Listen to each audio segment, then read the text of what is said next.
C'est marrant parce que je me suis jamais dit que je serais infirmière. J'ai fait la fac de médecine en sortant du bac en disant je vais faire médecin du sport. Et j'ai loupé médecine et c'était genre le pire jour de ma vie, pleurer, dépression, etc. Et je me suis dit mais qu'est-ce que je vais faire de ma vie ? Et j'ai une maman infirmière, du coup je me suis inscrite un peu en mode touriste au concours d'entrée à l'école d'inf. Et j'ai eu le concours et je me suis retrouvée en septembre à l'IFSI et je me suis dit mais qu'est-ce que tu fais là pauvre fille ? Parce que je sentais bien qu'il y en a qui étaient contents d'être là et moi j'étais un peu perdue, genre j'ai vu de la lumière, je sais pas ce que j'ai fait là quoi. Je me suis beaucoup ennuyée à l'école et du coup en fait passer les années c'était qu'est-ce que je vais faire de ma vie avec ce diplôme d'inf et est-ce que je vais être épanouie sur le terrain ? Moi, il était hors de question d'aller à l'hôpital avec la boule au ventre et de pas être contente de mon taf. Et du coup, passer les stages, je me suis dit, non, je peux travailler dans ce service. Non, je veux pas faire ça. Et est arrivé mon stage aux urgences, j'ai dit, trop bien, c'est ça que je veux faire. Et mon stage au bloc, mais elle est trop bien, la liade derrière le champ opératoire, vas-y, je veux faire comme elle. Et c'est pour ça que je me suis dit, heureusement que je me suis accrochée parce qu'en fait, j'aurais pu très bien faire genre 1 semestre, 2 semestres et me dire, non, c'est pas fait pour moi. Et finalement, j'en serais pas là aujourd'hui. Donc, plutôt cool et dire, à la petite étudiante qui est arrivée à l'IFSI un peu par hasard, dire le hasard fait bien les choses et regarde tout ce que t'as accompli maintenant, c'est plutôt chouette quoi. Bienvenue dans la saison 2 de Dopamine, le podcast qui invite aussi bien des soignants que des soignés et toute personne qui gravite autour du monde du soin. Je m'appelle Jérémy, je suis infirmier anesthésiste au SMUR et créateur de la chaîne de vulgarisation médicale Les Minutes de Jérémy. Je suis accompagné de Louis, infirmier en réanimation et également créateur de contenu santé sur la chaîne Un an Mont Blanc. Nous tournons cette saison 2 dans le magnifique espace Martine Midi de l'hôpital Avicenne de la PHP qui nous a été gentiment prêté pour l'occasion. Aujourd'hui, on est ravis d'accueillir une infirmière anesthésiste, mais aussi ingénieure pédagogique, formatrice en simulation et créatrice de contenu pour les étudiants en soins infirmiers, sous le nom de Julie Fichidee. Elle a également créé un site appelé également Fichidee, qui est une véritable mine d'or pour les étudiants infirmiers, mais pas que, puisque de nombreux professionnels de santé le consultent également. Bienvenue Julie dans notre podcast Dopamine. Merci beaucoup.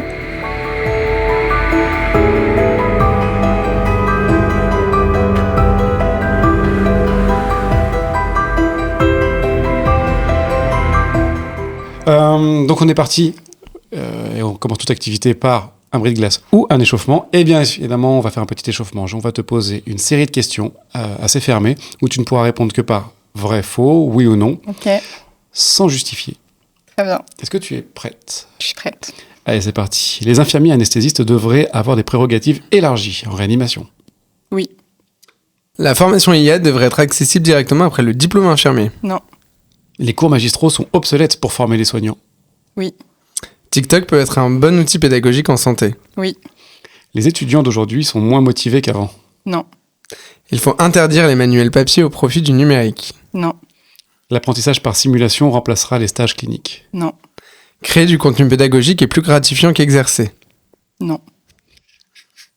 Un patient conscient en salle d'opération est toujours plus stressant à gérer. Oui. Il faut systématiquement expliquer chaque geste au patient. Oui. Les réveils difficiles sont souvent prévisibles. Non. L'anesthésie générale est surutilisée par facilité. Oui. J'allais répondre aussi. Les gardes de 24 heures devraient être interdites. Oui. Les patients sont plus anxieux depuis la pandémie. Non. Réviser ses cours d'infirmier anesthésiste la veille des examens, ça suffit. Non. Ok, fin de l'échauffement. On est parti pour te poser les questions. C'est toi qui choisis les questions. Avec la fameuse roue des questions en plein milieu. Je te laisse tourner la roue, s'il te plaît. Là ? Ouais. Ce milieu-là. Et on Impeccable. commence tout de suite. Donc on est parti. On a parlé un petit peu, une des raisons qui fait qu'on parle aujourd'hui et éventuellement qu'on a pas mal bossé ensemble avant, voire à l'avenir. La rédaction des livres, tu as publié beaucoup de livres, j'ai envie de dire énormément pour une infirmière. On reviendra sur cette phrase. C'était cadeau. C'était cadeau. Mais non, mais à partir de quand tu t'es dit, tiens, et si je faisais des bouquins, qu'est-ce qui fait qu'à un moment tu te passes le cap ? Et quel a été ton premier bouquin aussi ? C'est pas moi qui ai choisi d'écrire des livres, c'est la maison d'édition qui est venue me chercher. En fait, la plateforme Fichidee a été sortie en 2013 et ils voyaient que ça commençait à prendre pas mal de place sur Internet et que du coup, j'avais des notions de synthèse qui étaient pas mal. Et c'est la maison d'édition qui est venue me chercher par mail en me demandant « Est-ce que vous voulez collaborer avec nous ?» Et je les ai rencontrés. Je savais pas du tout dans quoi je me jetais puisque c'était une nouvelle aventure pour moi. Et j'ai dit « Oui, je veux bien, mais par contre, je veux faire un livre qui n'existe pas sur le marché, un nouveau concept qui n'existe pas. » Et c'est le Révision Optimale 3 en a un qui est sorti en premier, avec ce concept de, pour un cours, j'ai une fiche, une carte mentale et un audio, qui n'existait pas jusque-là. Ok. Et du coup, j'ai envie de te poser la question, qui lit encore des livres aujourd'hui, en 2025 ? Moi. Ça fait petit public. C'est déjà pas mal. Non, j'ai beaucoup d'étudiants qui disent que ça reste une source complémentaire de révision, où en fait ils allient tout, et les cours, et les PowerPoint des profs, et maintenant les vidéos qu'on peut avoir sur Moodle ou autres plateformes, et les supports numériques. Une vidéo sur YouTube, par exemple ? Ou sur YouTube. Et des livres, il y a encore des étudiants qui achètent des livres pour réviser. Et donc, du coup, quand t'as signé ton contrat d'édition et que t'as signé directement, parce que t'as fait combien ? 3 volumes ? J'ai fait... Ah non, c'était j'en suis à 11 livres en tout. Ouais. J'ai 2 collections, donc Oui, 5-6 livres par collection. Mais tu faisais un livre par semestre, div 6, c'est ça. Donc Ouais. en tout, ça fait 6, ça Ouais. faisait déjà 6 pour Exactement. Et t'as directement signé pour les 6 ? Non, j'ai signé que pour le semestre 1, en mode on va voir si ça marche, on va voir si le concept plaît, puisque c'était un truc tout nouveau. Et les maisons d'édition sont assez rigoureuses dans le sens où on n'a pas encore sorti ça, on va pas se jeter genre dans la gueule du loup sans savoir si ça va marcher. Et au bout de quelques mois, ils m'ont dit c'est bon, l'ouvrage marche, du coup go pour les prochains semestres. Et après j'ai signé tous les semestres.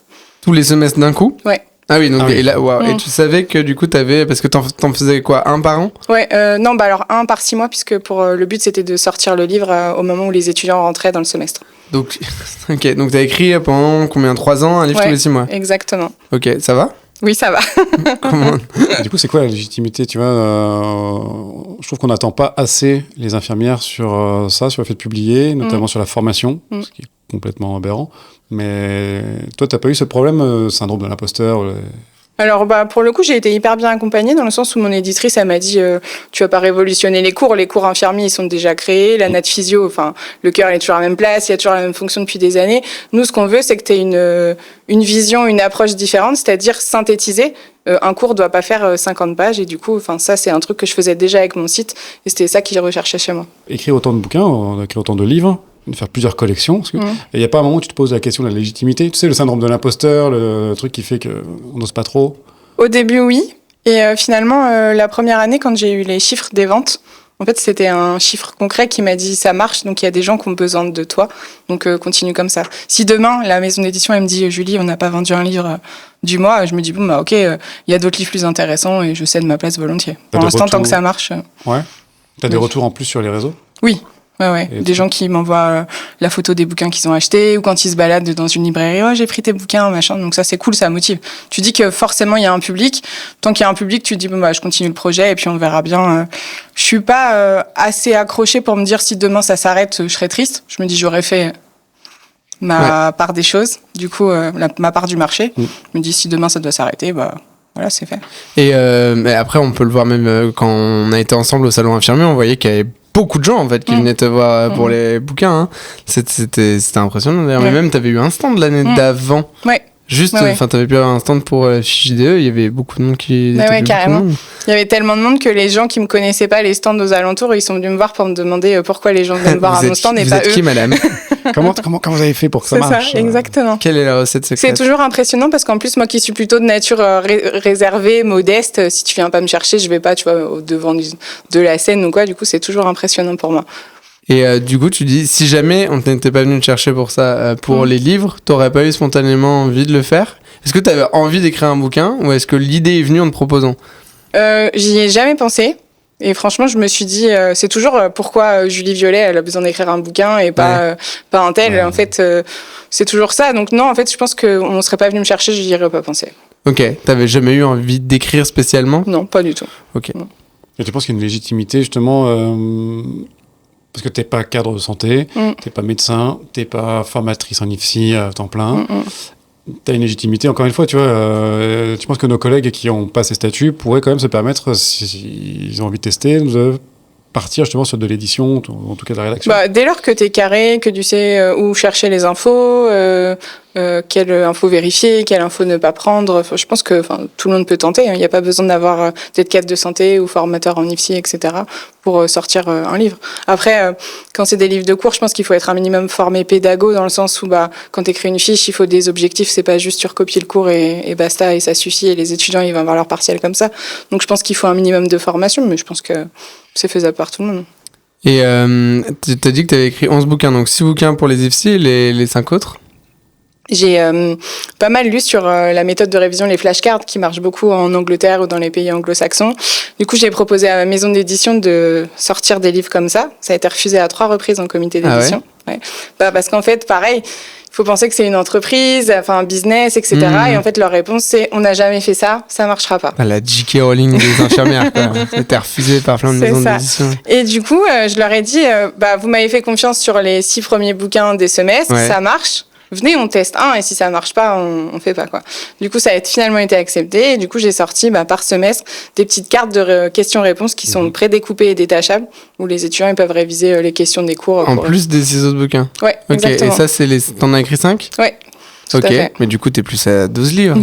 Parce qu'attention, quand sortira cet épisode, il sera sorti, le 12e. Exactement. Vas-y, je t'en prie, parle du 12e. Et le 12e, j'ai voulu inviter Mika Anesthésie, Michael Mimouni, et du coup, on va sortir un livre de flashcards pour préparer le concours d'entrée à l'école d'infirmiers anesthésistes. Il n'est pas sorti déjà? Non, il sort le 20 août. Donc il sera sorti, il sera sorti à ce moment-là parce que voilà, il sera sorti vu qu'on ne publiera pas avant août, c'est une certitude. Et t'en as d'autres? Ouais. De prévu? Ouais. J'en ai un avec le monsieur en face de moi. Bon. Ah bon? Je suis pas au courant. Parce qu'on vient de commencer. Ouais. Et c'est quoi? On repart sur de la formation de méthodologie, travail de méthodologie pour les universitaires et notamment pour les étudiants en soins infirmiers, qui plus est en fait n'importe quel niveau. Apprendre à apprendre au secours, apprendre en stage. Est-ce qu'il faudra pas une petite préface de monsieur Thierry Pelletier par exemple? C'est une très bonne idée. Est-ce qu'on lui soufflerait pas à l'oreille? Bon, on va lui envoyer le podcast. Bah oui, voilà, c'est ça. Il sera sorti à ce moment-là aussi. Donc j'ai ce livre-là et j'ai un autre livre qui sortira l'année prochaine en cours de rédaction aussi. Un 3e du coup? Ouais, sur le thème des flashcards, mais avec un autre thème, hors semestre en fait. Ok, un truc transversal, mais toujours pour les infirmiers du coup? Ouais, toujours pour les étudiants infirmiers, ouais. Ok, tu veux pas nous en dire plus, j'ai l'impression? Non. Très bien. Et en fait, à un moment, c'est très bien d'avoir ces bouquins-là, mais moi, ChatGPT, c'est gratuit. Et le positionnement face à ça... Tu l'as briefé sur le fait qu'on faisait des questions provocatrices? Non, mais je vous connais. Tu penses vraiment que je me suis dit, ils vont me caresser dans le sens du poil pendant tout le podcast? On est là pour t'abattre. Non, je Bordel. Bon, réponds à la question. C'est pire que moi. En fait, moi, je suis pas du tout en mode ChatGPT. Je trouve que c'est bien si c'est bien utilisé. Maintenant, je sais pas si tous les étudiants pourront réviser avec ChatGPT et laisser tomber les livres. Je pense qu'il y a encore la vieille école où tu as besoin de réviser sur des livres. Il y a encore beaucoup d'étudiants où c'est ça. Sachant qu'il y a beaucoup d'étudiants qui sortent du bac, qui ont encore cette méthode un peu scolaire finalement avec les livres que tu as au bac, etc. pour réviser. Et du coup, je pense que ça marche encore, les livres. Et moi, la première, demain, je fais une formation, je passe un concours, j'ai besoin d'un bouquin pour réviser. ChatGPT, ça me suffira pas. Non, puis il y a un truc dont on oublie un petit peu, c'est qui fait des erreurs, qui fait des erreurs grossières en plein milieu de trucs qui sont parfaitement vrais, qui sont parfaitement bien foutus, parce qu'il y a quand même les IA aujourd'hui sont quand même vachement bien foutus. Ça fait des trucs vraiment presque clés en main, avec des erreurs éminemment grossières en plein milieu. Et c'est ça, en fait, qui va poser problème par la suite. C'est que quand on n'a pas le recul, quand on n'a pas justement quelque chose qui a été survérifié, typiquement après un bouquin où c'est lu, relu, et encore, il peut rester des coquilles parfois, mais l'IA, ça va être un outil très intéressant parmi d'autres, mais pas définitif, à mon sens. Oui. Et est-ce que tu dirais que tes bouquins ils peuvent remplacer est-ce qu'on pourrait, avec les bouquins que tu as fait sur les semestres, passer l'IFSI au CNED? Non. À la maison? Non, parce que ma pâte à moi et ma marque de fabrique, c'est la synthèse. C'est-à-dire que l'anatomie, la physiologie du cœur, je vais te faire le cœur de point, tiret, je vais pas te faire de phrases.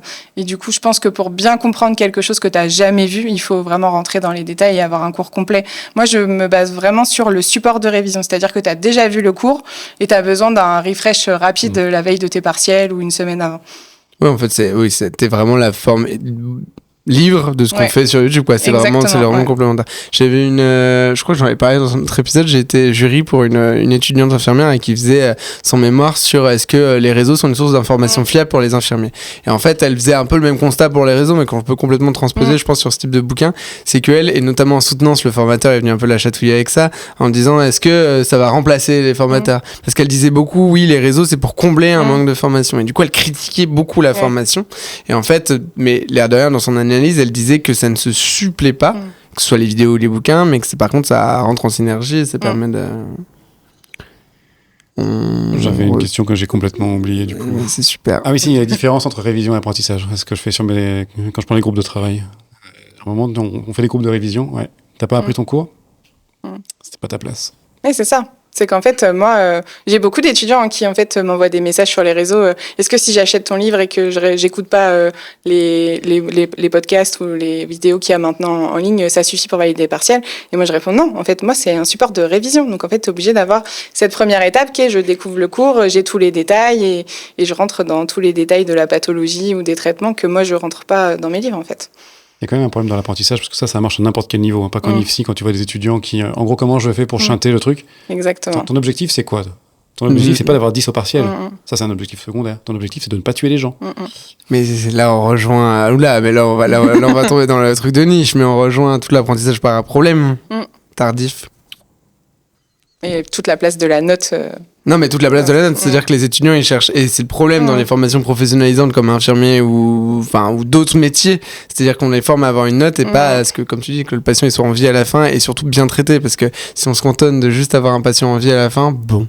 Carrément. Petit objectif, hein. Un truc hyper intéressant qui m'avait marqué, c'est Pélatia qui disait est-ce que tu serais rassuré de te faire soigner par un médecin qui a eu 10 sur 20 en anat physio? Il prend le même argument tous les ans. Oui, je confirme. C'est vraiment une phrase simple, mais qui fait réfléchir. Oui, alors que rassurer, non, alors que pour autant, ça veut pas dire que c'est pas un excellent médecin, c'est ça. Surtout, 10, c'est le 10 de moyenne, ok, mais qu'il a eu 20 en anatomie et 0 en histoire, tu dis, oui, ou alors l'inverse, ça aussi, il en parle d'ailleurs beaucoup. Très bien, il a eu 20 sur 20 à ses partiels, etc., mais mince, à l'époque, il n'y avait pas d'écos, et en fait, on se rend compte quand il est interne, etc., qu'il a un raisonnement clinique qui est complètement faussé, où il a plein d'anomalies, donc c'est très bien, il a plein de ressources, mais il sait pas les mobiliser face à un problème. La formation et l'évaluation par compétences ont une place dans une autre question. Donc on se redétend tous les deux. Spécialiste de la pédagogie. Ah mais oui, j'avais pas vu que c'était un... Je suis très content de voir que vous vous chauffez. Allez, bon, on fait tourner la roue. Alors. Allez, on fait tourner la roue des questions. On est parti, la roue des questions. À toi de jouer, Julie. Et c'est parti pour le show. On y va directement pour la lettre, le courrier spécial. En fait, la question que je me pose maintenant avec le recul que tu as, donc tu es infirmière spécialisée en anesthésie, ce serait quoi les conseils que tu te donnerais à toi, Julie, qui va bientôt entrer en première année d'IFSI, de formation infirmière soins généraux? Même au moment où tu t'es dit que tu allais faire infirmière. Alors c'est marrant parce que je me suis jamais dit que je serais infirmière. Je sais pas si je peux parler un peu de mon parcours. Voilà, si, c'est l'occasion. J'ai fait la fac de médecine en sortant du bac en disant je vais faire médecin, je vais faire médecin du sport, d'être médecin d'une équipe de foot, enfin n'importe quoi, je vais faire médecin du sport. Et j'ai loupé médecine et c'était genre le pire jour de ma vie, pleurer, dépression, etc. Et je me suis dit mais qu'est-ce que je vais faire de ma vie? Et j'ai une maman infirmière, du coup je me suis inscrite un peu en mode touriste au concours d'entrée à l'école d'inf. Et j'ai eu le concours et je me suis retrouvée en septembre à l'IFSI et je me suis dit mais qu'est-ce que tu fais là, pauvre fille? Parce que je sentais bien qu'il y en a qui étaient contents d'être là et moi j'étais un peu perdue, genre j'ai vu de la lumière, je sais pas ce que j'ai fait là quoi. Je me suis beaucoup ennuyée à l'école et du coup en fait passer les années c'était qu'est-ce que je vais faire de ma vie avec ce diplôme d'inf et est-ce que je vais être épanouie sur le terrain? Moi, il était hors de question d'aller à l'hôpital avec la boule au ventre et de pas être contente de mon taf. Et du coup, passer les stages, je me suis dit, non, je peux travailler dans ce service. Non, je veux pas faire ça.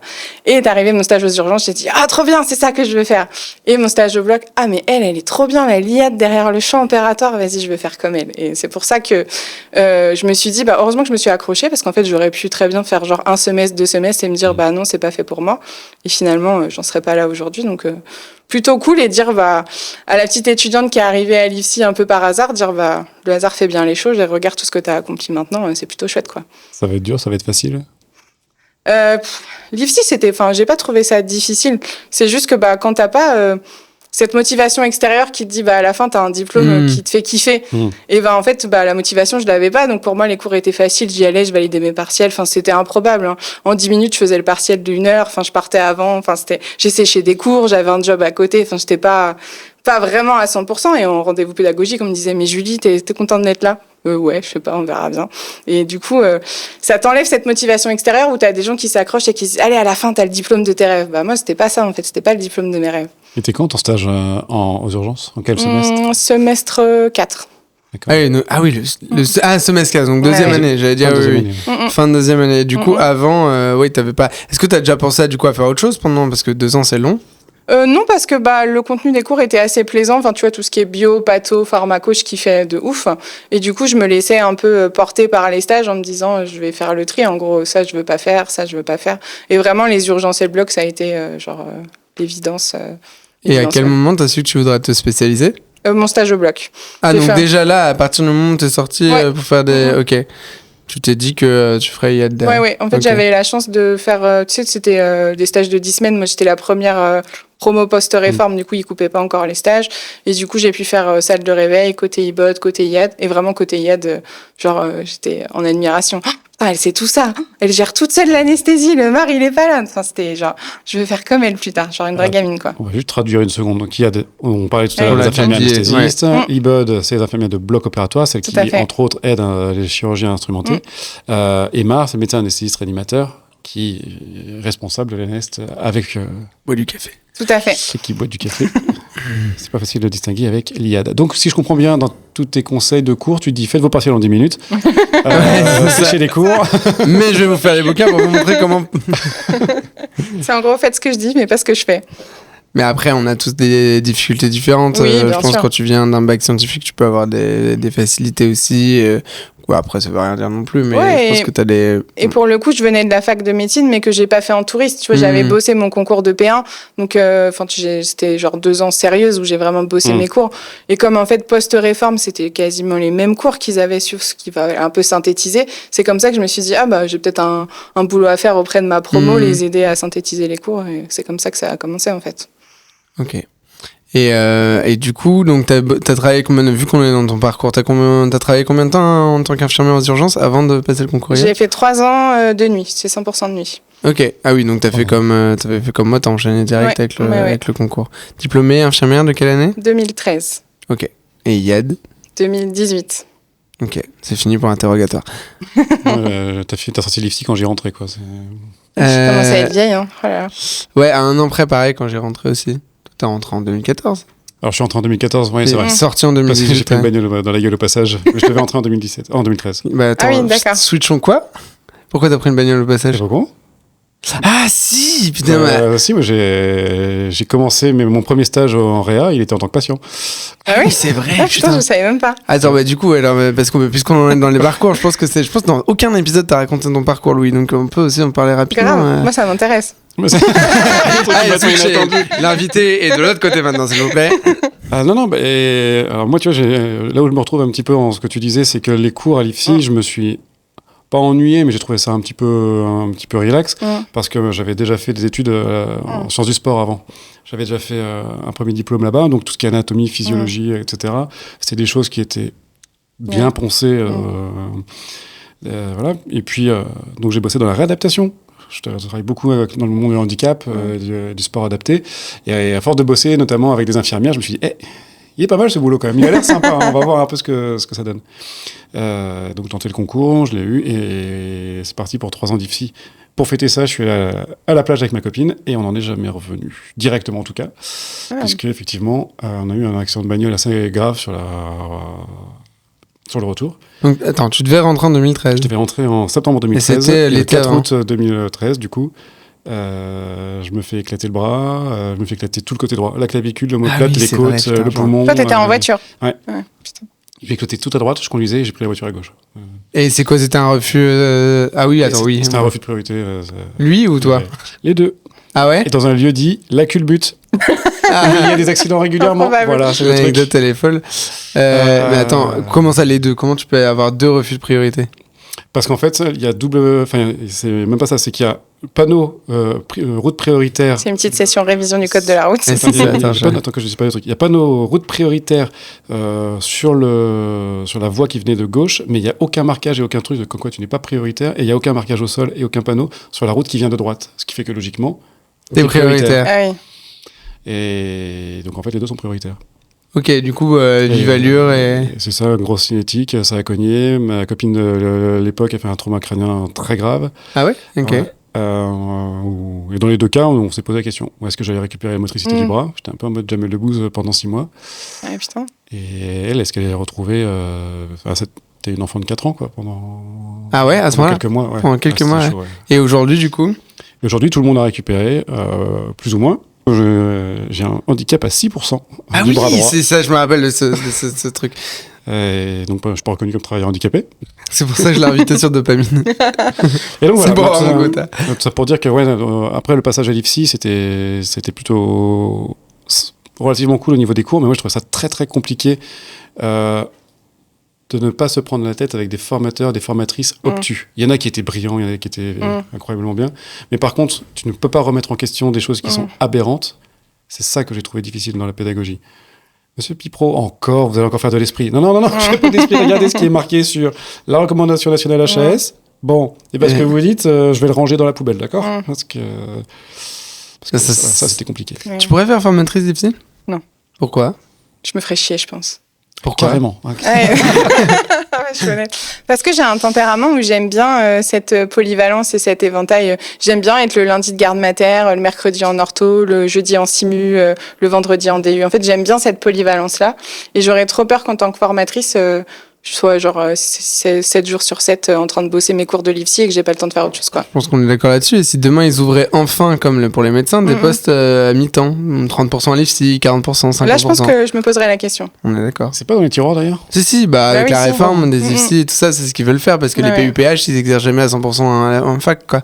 Donc, et moi, je trouve que le défaut des IFSI, c'est ce que vous dites, c'est que les cours, ils sont, franchement, ça fait 10 ans que t'es plus sur le terrain, t'es plus légitime si tu t'actualises pas. Il y a des très bons formateurs et avec qui il y a pas que l'expérience qui fait, mais si jamais tu ne t'actualises pas et que tu fais pas de la veille, t'enseignes des trucs, enfin les légendes qu'on a débunkées sur à travers la TSI, à travers les trucs de faut pas mettre trop d'oxygène en BPCO en allant par ce genre de trucs, c'est enseigné par des gens encore aujourd'hui, quoi. Mais je suis d'accord que c'est l'avenir. Quand j'ai fait le master de pédago, on avait une formatrice IED, je trouvais ça trop top. Elle faisait un semestre à l'école en tant que formatrice et un semestre au bloc. Et elle me disait, en fait, le semestre au bloc, j'avais des étudiants et ça me permettait en fait de me recaler sur les dernières recos, etc. Qui fait que le semestre d'après, à l'école, j'étais hyper calée, quoi. Et puis Laura Robert, elle s'appelle. Elle fait un doctorat, elle prépare un doctorat là. On en avait une, je crois, à l'école d'IAD aussi qui faisait ça, une formatrice qui faisait à Versailles la moitié. Mais attention, que le message soit clair, moi je pense que la majorité sont très très bien en tant que formateurs, formatrices. C'est pas la question. Mais là où il y a quelque chose qui est problématique, c'est donc effectivement la veille, typiquement, pour être passé par l'IFSI, voilà, on n'a pas fini le parcours, mais pour être passé un moment dans l'IFSI, quand tu demandes IFSI, en plus. À ta collègue, ok, mais toi du coup, comment tu gères ta veille ? Et qu'elle te répond, quoi ? J'ai une petite suée là. Pub quoi ? Zotero, tout ça, c'était inconnu. Enfin, même si tu peux vivre sans Zotero. Oui. Et non, moi ce qui me questionne vraiment, comment on peut laisser des personnes en fait, qui font formatrice et formateurs, pas parce qu'ils veulent être formateurs, pas par l'amour de la pédagogie, mais parce qu'ils veulent plus être en service. Et le seul truc, c'est que je veux plus être en service, donc pour se planquer. Oui, c'est ça. Et puis t'en as. Moi, j'ai connu des formateurs qui m'ont dit, mais en fait, c'est pour finir à 17h tous les jours, parce que le métier d'infirmier en service, t'as très peu de postes où c'est des postes qui sont trop demandés et tu les as pas. Et en fait, tu fais 8-17 à l'IFSI et t'es chez toi tous les soirs, quoi. Du coup, dans ces personnes-là, il y en a qui, malgré ça, sont bien, et il y en a qui, c'est catastrophique, parce qu'en fait, tu peux pas faire quelque chose correctement. Ah oui, c'est sûr. Si tu le fais par défaut, si tu le fais... Mais comme cadre aussi, tout court. Il y en a beaucoup qui font cadre ou faisant fonction de cadre pour avoir des horaires de bureau, etc. Mais même les professionnels de terrain. Enfin, on prend la vieille IAD qui n'a pas vu les dernières recos depuis 10 ans et qui fait toujours de la vieille anesthésie comme maintenant on n'en fait plus. Enfin, c'est pareil, c'est des gens que tu as besoin... Il y a des services où il n'y a que ça, quoi. Ouais, c'est ça. C'est la réunion, je ne vais pas citer, mais en général, tu as peur parce que maintenant, quand je dis on va pas citer, en général, je cite... par exemple, mais c'est des endroits où du coup en fait tu vois comme là aussi la veille et côté Mar, côté IAD, personne ne connaît, quoi. Ça je biperai. Ouais, je suis en train de me dire on va avoir des copains là depuis tout à l'heure. Je vais avant me faire des potes, ok. Les potes je les ai déjà. Mais oui, c'est une vraie réflexion et pour le coup, j'attends beaucoup de la nouvelle réforme pour savoir si ils vont statuer sur le statut des formateurs. Mais normalement, justement, en tout cas, ils vont ouvrir à ça. Mais tu vois, récemment, dans les sites communs qu'on connaît, on a dû dire qu'il y avait un poste qui s'était libéré de formateur. Et pour autant, ça m'intéresse pas du tout. À 100%, jamais. Demain, et encore, de base, même à un 50%, je le prendrai pas tout de suite, mais moi, faire du terrain, c'est trop important. Mais c'est comme moi que je suis sortie à l'école d'IAD, il y avait une formatrice qui partait à la retraite, on m'a proposé le poste. Je sortais de l'école. Quelle légitimité ? J'ai zéro expérience en tant qu'IAD. « Oh, mais on comprend pas, pourquoi tu refuses le poste ?» Bah si, enfin, moi je comprends, enfin, laissez-moi tranquille en fait. Je peux pas m'enfermer dans un bureau alors que j'en ai chié pendant 2 ans à valider mes partiels, quoi. Non, mais après, le job peut être vachement bien, hein. Moi, Oui, formateur, je pense que c'est intéressant, mais pas faire que ça. Mais pas faire que ça. Je pense que c'est hyper important. Et je pense que globalement, en pédagogie, il faut pas que enseigner, tu vois. Il y a des gens... Non, mais c'est vrai... Bah... Il y en a qui en font des masters. Oui. On fait tourner... Putain, ça capte Vous voulez peut-être que je tourne la roue, c'est ça? Oui, peut-être, effectivement. Allez, on tourne la roue. Prochaine question. Allez, on tourne la roue si ça veut bien démarrer. Et on prend des churros au prochain stand. Et ben voilà, churros. Voilà. C'était un arbre ou un brocoli, on sait pas trop. Hein. Mon brocoli. Depuis hier, C'est un arbre.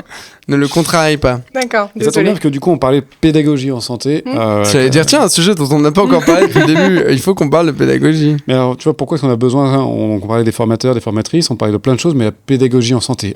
Pourquoi est-ce qu'on a vraiment besoin de se former? En pédagogie, n'importe qui peut le faire, puisque j'ai la compétence 10. Bravo. Et 2, qu'est-ce qu'il y a de spécifique à la santé? Moi, en fait, ce qui m'a posé question, c'est que à la sortie de l'école d'IAD, j'ai donné des cours à l'école d'IAD. Et en fait, je me suis sentie illégitime d'être à la place de la formatrice. Une, parce que j'avais 0 expérience. Et de 2, j'avais 0 connaissance en pédago. Et je me suis dit, là, Julie, ce que tu es en train de faire, lire tes diapos, tout le monde est capable de le faire. Pourquoi toi, tu serais payée à faire ça? Et en fait, je suis allée voir le responsable pédago de l'école d'IAD. J'ai dit, en fait, je me sens pas bien à lire mes diapos. Est-ce que vous avez une formation que je pourrais faire pour répondre à mon problème? Et c'est lui qui m'a conseillé le master de pédago. Et en fait, je me suis retrouvée vachement à ma place dans le sens où ça t'apprend aussi bien à faire cours de manière innovante, intéressante, pour que les étudiants ils aient un maximum de retenue à la fin de ton cours. Parce que si tu lis 100 diapos, je peux t'assurer qu'au bout des 2 heures de cours, ils n'ont rien retenu. Et aussi bien la partie terrain que j'avais, parce que je suis référente des étudiants, comment tu fais face à un étudiant en difficulté ou un étudiant qui percute un peu moins bien que celui d'avant. Et en fait, ce master de pédago, il a répondu à toute cette question. Et je pense qu'en fait, ce serait limite un parcours qui devrait être obligatoire pour celui qui est référent étudiant sur le terrain et celui qui est référent des étudiants à l'IFSI, en fait, ou à l'école d'IAD. Je pense qu'il y en a de plus en plus. Hein. Et d'ailleurs, c'est depuis combien de temps que... Parce qu'avant, pour être formateur à l'IFSI ou formateur à l'école d'IAD, il fallait obligatoirement être cadre. Ouais, tout à fait. Aujourd'hui, on peut justement avoir un Master 2 en sciences de la pédagogie. Et ça, je pense que déjà, ça a changé beaucoup de choses. Ouais, j'ai l'impression, en tout cas, dans mes promos que j'avais, là, il y a beaucoup de coordinateurs pédagogiques, en fait. Que c'est eux, derrière, qui vont être les référents pédagogiques. Je sais pas, toi, de ton côté. Okay, tu me dis qu'il y a beaucoup de coordos. Il y a un moment, il faut qu'ils coordonnent des gens, quand même. Donc, ce serait bien qu'il y ait plus de formateurs que de coordos. Ah oui, ça, bien sûr. T'as l'impression qu'il y a plus de gens qui J'ai l'impression qu'il y a de plus en plus de cordeaux, et c'est bien, mais qui finalement au détriment du nombre de la formation des formateurs. Ce qui fait qu'en gros, ils coordonnent, ils créent un plan pédagogique très bien, nickel, et que les gens comprennent pas pourquoi ils doivent l'appliquer, comment ils doivent l'appliquer. Et du coup, en fait, on retombe dans les travers où tu dis, je vais faire ce qu'on m'a dit, sauf que sur mes 100 diapos, je vais dire mes objectifs au début. Et je vais dire le temps que va durer la présentation, parce que c'est ce qu'on me dit de faire. Tu spoil la question que je voulais poser à Julie. Donc c'est nécessaire. Mais encore une fois, la première question, c'est pourquoi et je vais où? Enfin, je pars d'où et je vais où? Oui, c'est notre objectif. Et puis, à part la question de la motivation des formateurs en IFSI, c'est toujours la question qu'on se pose, c'est la question du financement et du temps alloué à tout ça. Mine de rien, un master, c'est 2 années où il faut aller là à Strasbourg, puisque à l'époque, moi, il n'y avait pas d'autres endroits où on pouvait faire un master de pédago en santé. En fait, ces gens-là, il y en a qui n'ont ni l'argent, ni le temps à allouer à cette formation. Donc, en fait, il faudrait repartir de plus loin en fait et dire à l'école des cadres, faites un module de pédago beaucoup plus large qu'il y a aujourd'hui en fait. En fait, quand tu regardes l'école des cadres, de ce que j'ai compris maintenant, en 2e année, ils font un M2 en pédago ou en qualité. Ouais. Bon après, parce que tu disais il y a que celui de Strasbourg, parce qu'on Strasbourg, mais il y en a plein d'autres. Oui, mais avant moi quand j'ai fait le mien, il y avait que Strasbourg. Il y avait pédago pas Paris. En santé. Non, c'est sciences de l'éduc, c'est pas pareil. Ah oui, tu veux dire orienter vraiment pédagogie en santé, parce que sciences de l'éduc, il y en a plein et qui se valent pas tous aussi, quoi. C'est ça le problème. Mais du coup, moi, la question que je voulais te poser, donc tu disais avant, t'en avais marre de lire tes diapos, t'as fait le M2, et après, comment tu donnes les cours du coup à l'école d'IAD? Qu'est-ce que ça a changé dans ta pratique? En fait, ça a changé ma façon d'aborder le cours, c'est-à-dire que avant c'était que moi qui détenais l'information entre guillemets et je la délivrais à mon public et puis peu importe ce qu'ils en retenaient, je m'en foutais, j'avais été payée à la fin de mon heure et j'avais lu mes diapos, genre mission accomplie, check quoi. Maintenant, on t'apprend à partir des connaissances des étudiants, donc petit tour de table, qu'est-ce que vous savez sur le sujet, est-ce que vous avez des expériences dessus. On t'apprend à mettre des activités en fait de la pédago interactive pour que les gens ils aient une retenue, insérer des cas cliniques, des quiz, etc. Tout ça, c'est des trucs que je faisais pas avant. Je sais pas, je crois que j'avais fait un cours sur la salle de réveil. Mes diapos, c'était la salle de réveil, 2 points. Diapo 1, il se passe ça. Diapo 2, c'est les complications. Diapo 3, qu'est-ce que tu peux faire comme formation pour te former? Et salut, vous avez retenu quelque chose, c'est pas mon problème. Moi, j'ai donné mon cours, quoi. C'est une approche totalement différente. Et à cette question, alors elle est un peu vénère comme question, mais je l'ai adorée, de la directrice de l'IFSI où j'étais, qui avait vexé comme pas possible mes collègues formateurs. C'est quoi la plus-value du formateur? À quoi il sert? Waouh, c'est... c'est... Non, mais parce que c'est pas... Oui. Ah, mais c'était... Moi, j'ai trouvé ça génial comme question. Ah oui, on pourrait... Je pense que tu peux philosopher des verbes. C'est fort, parce que... Si tu veux de l'info, ouvre un bouquin. Oui, c'est ça. Fais pas suer. Bon, maintenant, du coup, à quoi sert le formateur formé en pédagogie? Je sais pas pourquoi je sens que... Et puis, ça se trouve, t'as un étudiant qui apprendra plus dans son bouquin qu'avec le formateur qui lit juste ses diapos. Donc, en fait, pourquoi il serait chier à venir en cours tous les jours si à la fin du cours, il a rien retenu? Vous vous souvenez, je suis sûr que vous l'avez vécu. Il y a un truc en cours, quand t'as le topo qui défile, t'as tout le monde qui gratte, qui est en train de gratter, et tout d'un coup, vous inquiétez pas, de toute façon, vous aurez le topo à la fin. Et je me souviens du bruit de tous les stylos qui tombent dans l'amphi, en mode, allez, YOLO. Ouais, c'est ça. Mais du coup, c'est la vraie question à laquelle on n'a pas répondu. À quoi sert un formateur, du coup? Bonne question. Non, t'as pas le droit de laisser parler. T'as pas le droit de laisser. Non, en fait, moi, ce que j'aime bien dans certains formateurs en IFSI, c'est qu'ils sont référents de certaines UE et c'est quand même leur domaine d'expertise qui sont là pour partager. Enfin, je veux dire n'importe quoi. Un formateur qui est expert en bio fondamental, il va être capable de retranscrire les notions complexes de la bio à des étudiants de façon simple, en faire des cas cliniques qui vont pouvoir, faire le lien avec le terrain. Sache que l'étudiant, il pourra pas faire tout seul devant son bouquin, puisque lui, il aura la cellule est constituée de machin. Et en fait, il va se dire, ouais, ok, très bien, ça va me servir à quoi? Et quand bien même tu restes avec un être humain en face de toi, si tu as des questions, tu peux répondre, tu peux interagir avec la formatrice, sauf que tout seul devant ton bouquin, si tu as des questions, si ChatGPT peut t'aider, mais pas la formatrice. Qu'est-ce qu'il disait, CP là-dessus? Il disait pas justement que le formateur n'était qu'un vecteur de transmission de l'information? Il y a un truc là-dessus sur la transmission de l'apprentissage. C'est un des piliers. Oui, c'est ça. Mais il n'y a pas que ça. Aujourd'hui, là, on est encore en train... Tu vois, naturellement, on retombe dans un truc qui nous a été enseigné pendant des années. C'est que là, on est encore en train d'apprendre pour répondre à un QCM. Oui, c'est ça. Sauf que ce qu'on veut aujourd'hui, on veut pas des gens qui sont capables de recracher la théorie, qui sont peut-être très bien, on veut des gens compétents. Et du coup, c'est là qu'on arrive dans l'apprentissage par compétence. Et du coup, c'est là que le formateur intervient. Parce que lui, son job, c'est quoi? C'est pas de te... Alors oui, il faut qu'il ait le savoir pour pouvoir justement construire son plan pédagogique. Mais son job, ça va être de te mettre la juste difficulté qu'il faut pour que tu puisses te poser la question, que tu puisses aller chercher les ressources et répondre à un problème donné. Puisque la compétence, finalement... Tu peux citer Jack, tout à l'heure. Jacques Tardif, qui présente, une des façons de présenter la compétence. C'est lui qui m'a remis mon diplôme. Non, mais c'est d'être capable de mobiliser des savoirs, intrinsèques, extrinsèques, en tout cas d'être capable d'aller chercher les ressources pour répondre à un problème dans une situation donnée. Et ça, c'est quelque chose qu'on ne peut pas évaluer en faisant des QCM, c'est quelque chose qu'on ne peut pas évaluer en faisant des devoirs sur table simples, en tout cas très très mal.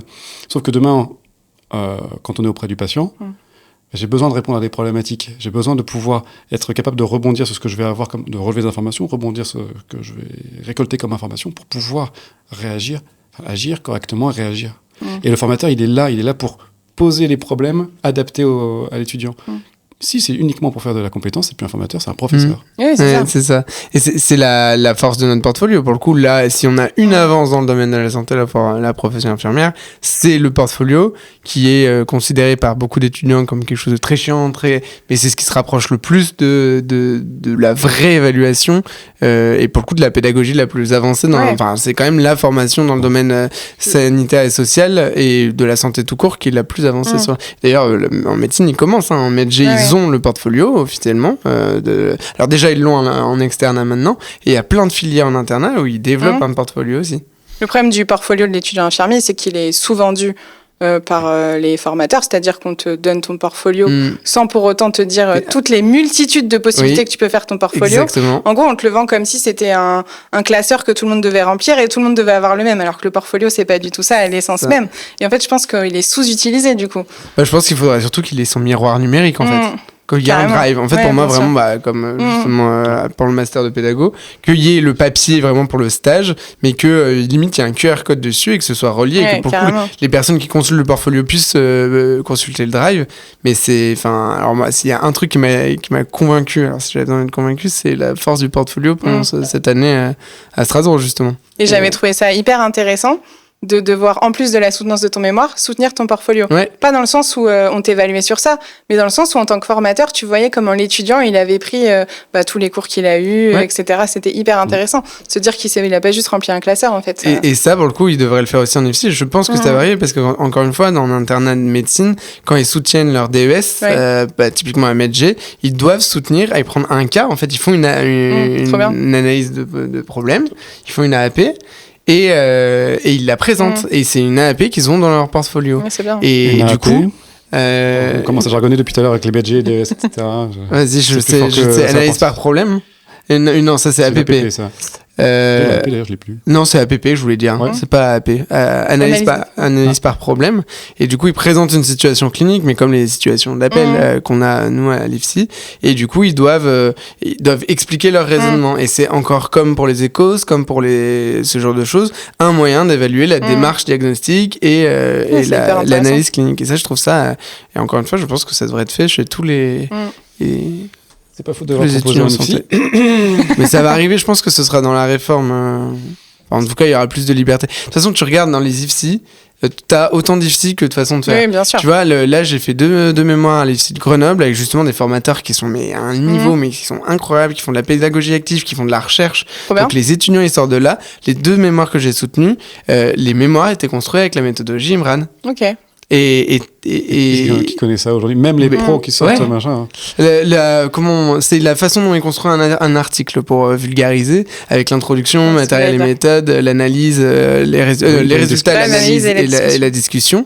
Et c'est comme ça que sont construits les articles de recherche. Ouais. Et en fait, vu que c'est une ligne, et c'est très juste, les mémoires de master sont aussi faits comme ça, quoique pas toutes les écoles d'IAD le font, malheureusement, mais normalement, un master, peu importe le master, c'est toujours présenté de la même manière. Ouais. Et en fait, dès que tu t'inities à la recherche, il faudrait qu'on soit tous sur cette méthodologie-là, c'est parce ça. que derrière, ça t'apprend à lire aussi des articles. Mais il y a Ils sont tous construits comme ça. quelques notions qui mériteraient d'être uniformisées. On disait que tous les IFSI font un peu leur sauce. Et en fait, la recherche, ça devrait être partout dans tous les IFSI, quoi. C'est pas normal que selon l'IFSI duquel tu sors, t'aies pas la même formation en recherche ou de l'école d'IAD. Ouais. J'ai eu une école d'IAD où on avait un ponte en recherche en directeur pédagogique, on en a bouffé. J'étais contente d'être aussi carré en recherche, mais après tu regardes d'autres écoles, c'était pas pareil, quoi. Moi, c'est pas la recherche, je l'ai appris à Gary, je l'ai pas appris à l'école, par exemple. Moi, j'étais avec Christophe Debout, du coup, Oui, on oui, était non, bien. oui, ça c'est sûr. Après, alors, dans le fond, je suis d'accord avec vous. D'un autre côté, dans la réalité, est-ce que c'est pas compliqué parce que chacun a ses spécialités aussi. Si tu tombes certes, dans un IFSI où ils vont être très compétents, mais la recherche c'est pas leur truc. Par contre, tu vas être au taquet sur la prise en charge des soins de maladies mentales, ou qui va être au taquet sur d'autres choses.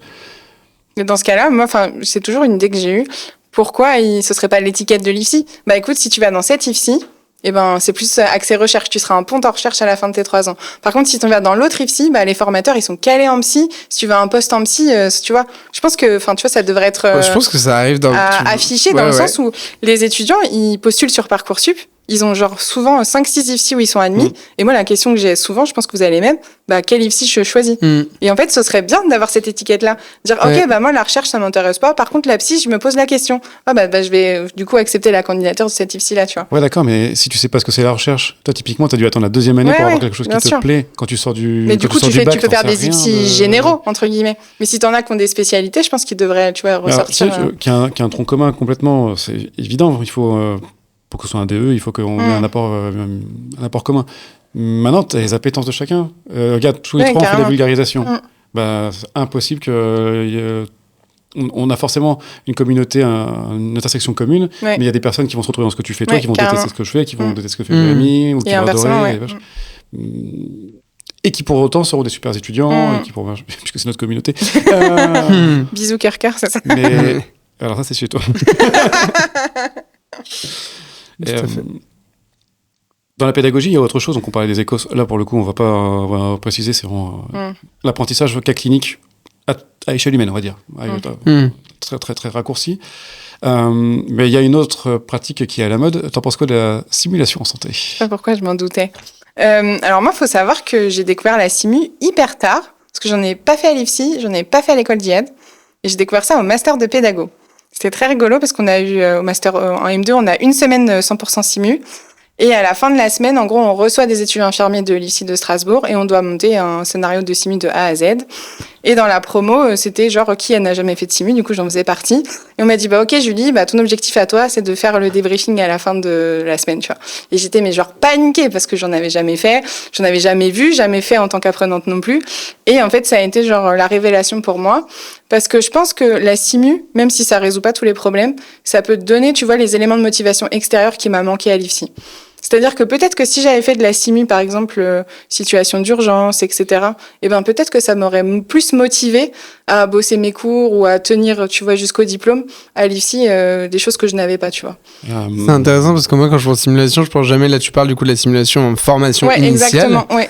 Moi, je la vois vraiment, mais c'est bien parce que la simu initiale, ça permet de jamais la première fois sur patient, etc. Ouais. Mais moi, je trouve que si on devait choisir entre les deux, la simu en formation continue. Oui. Parce que le problème en formation initiale, c'est qu'on peut vite arriver, et tu connais la règle, la simulation, la première séance de simulation ne doit jamais être une séance évaluative. Oui. On se retrouve avec des échos qui sont très évaluatifs et qui ressemblent quand même beaucoup à de la simu, par exemple. Et il faut faire attention parce que dans les IFSI, on peut faire de la simu sur de la transfusion et c'est évaluatif. Donc, justement, et on a toute une génération qui va être traumatisée après par la simulation. C'est quoi la simulation? Parce qu'on parle encore de choses qui sont faciles, mais tu vois, par exemple, tu parles de débriefing. Moi, je comprends pas, je pensais qu'il fallait perfuser un mannequin. La simulation n'est qu'un prétexte au débriefing, très cher professeur. Non mais c'est ça, en fait c'est ça, la simulation c'est le débriefing, tout le reste avant c'est un prétexte, c'est du jeu et du coup, petit rappel, on n'est pas obligé de dépenser 50 000 balles pour faire de la bonne simu. Non. Tu peux utiliser un collègue qui fait un patient simulé et ça va. Et le patient simulé marche très bien, on n'est pas obligé parce que la simu dans le langage courant, c'est le mannequin qui vaut 100 000 balles, qui est connecté de parcours, qui devient bleu si cyanose et putain, c'est bon, j'ai fini mon AIT. Ok, oui, effectivement, on s'imagine le gros labo de simu avec plein de câbles, le mannequin qui parle tout seul et qui voilà. Alors qu'en fait, faire jouer un pote, moi les meilleurs simus que j'ai fait de ma vie, c'était avec Gary.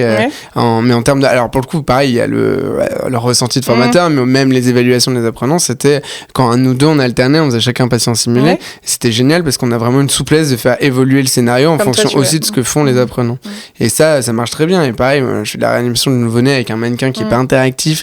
Je prends un scope sur cet iPad-là, etc. Putain, les professionnels, ils sont à fond dedans. Et c'est ça le but. C'est que les rendre, le but au final de la simu, c'est de rendre ça le plus réaliste possible, même avec le moyen qu'on a. Donc le mieux, c'est d'être in situ dans leurs locaux. Et en fait, une fois qu'ils sont dans la situation, c'est de laisser dérouler la situation pour ensuite pouvoir en discuter. C'est la conversation qu'on va faire à la fin qui représente un intérêt. Carrément. La simulation est même... Et d'ailleurs, il y a plein de papiers qui le disent, haute fidélité versus basse fidélité. Si le débriefing est de qualité. Mais c'est vrai que la simulation en formation continue, je pense que de toute façon, ça commence à rentrer dans les critères de certification de la HAS. Je pense qu'on va y venir. Moi, j'ai commencé à mettre ça en place au bloc chez moi avec des aides-soignantes qu'on n'avait jamais fait, etc. Et elles sont tombées amoureuses. Elles m'ont dit, mais c'est génial. Franchement, c'est trop bien de pouvoir faire ça. Alors que moi dans mon SAMU, c'est impossible de mettre en place de la SAMU dans le SAMU. Alors qu'il en faut dans tous les services, mais particulièrement dans les services où il y a des situations d'urgence pour justement travailler le facteur humain. Carrément. Et nous, tu le vois, tous ceux qui font de la SAMU dans mon service, on est tous alignés sur le fait que les facteurs humains sont catastrophiques dans notre service et qu'il faudrait soit en faire en interne, soit qu'il y ait une équipe d'externes qui viennent nous faire de la simu. Parce qu'en fait, tu te rends compte que tu t'enlises dans un truc et tant que la simulation, ça sert aussi à décortiquer, à démêler les tubulures du patient après un scan. Visuellement, c'est ça la simu aussi avec les facteurs humains. Putain, quelle belle image. Franchement, c'est magnifique. C'est trop bien. Je pense que ça va tellement parler en plus au second. Non, mais c'est ça, c'est hyper important. Bon. Tu veux retourner la roue On fait, non, comme tu veux. On se fait Toi, t'avais l'air d'avoir envie de faire la dernière activité, c'est ça? La dernière activité, c'est très... Ouais, allez, go. On va pas faire tourner la roue. Tu fais tourner la roue et par hasard, tu es tombé sur la balance. Je vais t'expliquer un petit peu ce que c'est que le principe de la balance. On va revenir comme à l'échauffement, on va te poser des questions courtes, assez fermées, où cette fois-ci, tu pourras plutôt répondre par quelque chose qui est, à ton sens, surcoté ou sous-coté. Très bien. Mais cette fois-ci, tu as le droit de te justifier. Ok. C'est bon? Je vais en rajouter une qui est pas dedans. J'ai une Tu idée. veux commencer par ça? Non, c'est un peu trop abruti. Le rôle de l'infirmier anesthésiste dans l'information préopératoire du patient. C'est sous-coté. Parce que déjà, on est très peu connu par les patients. Souvent, ils voient le médecin anesthésiste en consultation. 9 patients sur 10, je me présente comme l'infirmière anesthésiste, ça leur parle pas du tout. Hein. Et je pense que du coup, comme le patient nous imagine pas avec le rôle qu'on a, il nous pose pas de questions, il ose pas. En fait, pour lui, on n'est pas compétent pour répondre à ces questions et les questions sont plutôt posées en consultation d'anesthésie avec le médecin anesthésiste. Alors que nous, quand on installe le patient, on a largement cette place-là et ce rôle-là qu'on peut répondre aux questions et donner l'information pré-op, tu vois. Les IAD font pas de CPA, de consultation pré-anesthésiste? Si, mais de pas plus chez en moi. plus d'endroits. À Necker, en pédiatrie, à Lyon, j'ai appris ça pour les grands brûlés notamment. Okay. Ils font des grosses consultations pré-anesthésiques. Typiquement en pédiatrie, il y a tout l'intérêt d'avoir la consultation somatique très médicale et d'avoir la consultation où tu vas expliquer, c'est Gary pour en parler, il connaît mieux que moi parce qu'il a travaillé là-bas à Necker, mais où tu vas expliquer avec l'enfant son parcours en lui faisant déjà choisir à Necker, il y a des enfants qui arrivent déjà avec leur masque. C'est eux qui ont choisi le masque, ils savent déjà le parfum qu'ils veulent sur le feutre, parce qu'on met un parfum sur les masques de ventilation, enfin les masques avec lesquels on va les endormir, c'est eux qui ont choisi le parfum, et c'est leur masque. Et du coup, vu qu'ils ont presque passé la nuit avec la veille, ils ont plus peur du masque, vu que c'est devenu ça. Ouais. Et ça, c'est génial. Et c'est ça les consultations pré-anesthésiques, souvent, en pédiatrie en tout cas. Moi, en tout cas, je serais pour des consultations pré-anesthésistes en binôme Mariade, le binôme qui est dans la salle, en fait. On travaille à deux, on consulte à deux. Excuse-moi. Non, vas-y. Il faut laisser, c'est combien 8 secondes quand on dit vous avez des questions? C'est la même chose. Quelles sont vos questions? Quelles sont vos questions? Pardon. Oula. L'enseignement de la pharmacologie anesthésique par cas concret. Je vais zapper ça parce qu'on en a déjà parlé. Pharmaco par cas concret? Je pense que c'est sous-coté. Enfin, moi, j'en ai pas fait du tout. Et c'est vraiment les stages qui m'ont permis de raccrocher les wagons. En fait, c'est comme tout. Hein. La pharmaco, si tu prends la page du Vidal pour donner l'indication, la contre-indication, le mécanisme d'action du propofol, ça te parle pas. Par contre, va à la tête du patient, prends ta seringue de propofol, injecte, regarde en combien de temps il s'endort, comment il réagit, etc. Je trouve ça que c'est vachement plus intéressant. Le problème, c'est toujours le delta entre t'es devant ta copie ou devant ton prof qui lit sa diapo des propriétés du propofol et tu vas en stage et tu mets ça en pratique. Mais comme le respi ou les autres unités d'enseignement. C'est bien d'avoir la théorie quand même. Hein. Oui, mais t'as besoin Enfin, moi, un truc où je comprenais rien à l'école d'IAD, c'était cette valve APL, là. Je sais pas si t'as fait ça... Tu sais, t'as une valve sur les respi qu'on appelle la valve APL. Et en fait, mais la théorie, mais je ne comprenais rien du tout. C'était les gaz halogénés. C'était la MAC et tout. Les gaz halogénés, c'était comprendre le mécanisme. On a eu un cours sur la mécanique des fluides. Mais quelle horreur. Et en fait, parce que j'ai jamais mis les pieds dans un bloc, tu sais même pas ce que c'est. Moi, j'avais en plus l'habitude je visualisais, je faisais que visualiser les respirateurs de réa. Et j'étais en train de me dire, mais comment c'est possible? Parce qu'en fait, nous, en réa, on a des circuits ouverts, on a des circuits fermés. Donc déjà, rien que ça change tout. Et oui, je visualisais pas. Et après le premier stage au bloc, oui. C'est coulant de Bernoulli et tout, là? Ouais. Putain, la physique. Je m'en rappelle tous ces trucs-là. Mais du coup, c'est vrai que tant que t'as pas mis les pieds dans un bloc, ça te paraît flou. T'as besoin de raccrocher les wagons et d'aller toucher, en fait, sur le terrain. Moi, je me souviens de la première IAD qui m'a encadrée. Elle m'a dit, joue avec le respi, en fait. Modifie ton trigger, tes pressions pour voir ce que ça fait, en fait. Parce que, en théorie, ok. Le patient est mort. Personne n'a été tué. J'ai appris le ventilateur aussi, moi. C'est un réa qui m'a... c'est ça. Il y a un MIR pneumo qui m'avait expliqué sur un patient ventilé, qui avait tout modifié. Un MIR? Médecin... Monsieur, j'explique tous les mots, mais je jargonne dès que je peux. Depuis le début, il nous dit Très bien, c'est parfait. Bon apprentissage, je vous félicite. Je sais même plus ce que c'est, médecin de soins intensifs. Non, médecin intensif réanimateur. Réanimateur, ça, c'est qu'il n'est pas anesthésiste réanimateur, c'est que lui, il est intensif. Il a fait une formation intensive pour Il fait de la réanimation médicale et pas chirurgicale. Ouais, mais il a une autre spé à la base en plus. Non, maintenant, quand tu choisis à l'internat, c'est MAR ou MIR. Médecin anesthésiste réanimateur, médecin intensiviste réanimateur. Maintenant, c'est deux branches. Voilà. Ok, je savais pas. Du coup, j'ai complètement oublié le truc. Du coup, on a tous joué sur nos respi, quoi. Bref. Ouais, je vais saper sur côté ou sous-côté, l'efficacité des vidéos courtes pour l'apprentissage médical? Sous-côté. En fait, on est tout le temps en train de dire que les réseaux sociaux, c'est pas bien utilisé, qu'il y a des mauvaises choses, etc. Mais en fait, faut pas oublier que dans ces mauvaises choses, il y a des choses qui sont très bien. Et je pense que demain, tu fais un cours de bio à tes étudiants et à la fin, tu leur mets une vidéo YouTube, que ça soit Jérém, toi ou d'autres qui font ça très bien, qui explique concrètement les 2 heures de cours qu'ils ont eu. Et je pense que ça conclut très bien la formation, en fait. Et on n'utilise pas assez parce que en fait, les réseaux sociaux ont trop cette mauvaise image. En fait, et en tant que créateur de contenu, on a parfois du mal à se détacher de cette image. Ouais, c'est marrant, on en parlait dans un autre épisode justement de cette.